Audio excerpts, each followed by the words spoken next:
விஜய் தொலைக்காட்சியில் big Boss season 9ல் ஒரு கண்டஸ்டண்ட்டாக இருந்தவங்க அரோரா. அவங்களுடைய இமேஜே இந்த பிக் பாஸ்க்கு அப்புறம் மாறுச்சு அப்படின்னு கூட வந்து சொல்லலாம். ஸோ சமீபத்தில் இன்டர்வியூவில் அவங்க ஒரு விஷயத்தை வந்து பகிர்ந்திருக்காங்க. இந்த பிக் பாஸ்க்கு வந்து ஒரு சில பேர் வந்து ஒவ்வொரு ரீசனுக்காக வந்து வருவாங்க. ஆனால் நான் வந்து பணத்துக்காக தான் நான் வந்து போனேன். எனக்கு வந்து நீட் ஆஃப் மணி இருக்குது, அதனால் நான் வந்து போனேன். ஸோ இப்போது பிக் பாஸ் சம்பளம் போட்ட உடனே அக்டோபர் மாதம் மேபி நான் வந்து கிளம்பிடுவேன்.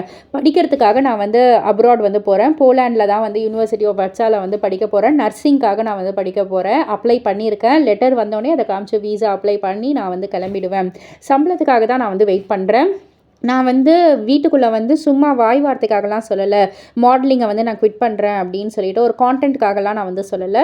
சீரியஸாகவே என்னோடய ஸ்டடீஸை நான் வந்து இதுக்கு மேலே நான் வந்து பார்க்க போகிறேன் அப்படின்ற மாதிரியான ஒரு விஷயத்தை தான் அவங்க வந்து பகிர்ந்திருக்காங்க. ஸோ இதை பற்றி நீங்கள் என்ன நினைக்கிறீங்க, உங்களுடைய கருத்து என்ன அப்படின்றத கீழே உள்ள கமெண்ட் பாக்ஸில் குறிப்பிட்டு சொல்லுங்கள். மறக்காமல் சேனலை சப்ஸ்கிரைப் பண்ணி பக்கத்தில் உள்ள பெல் ஐக்கானை கிளிக் பண்ணிவிடுங்க.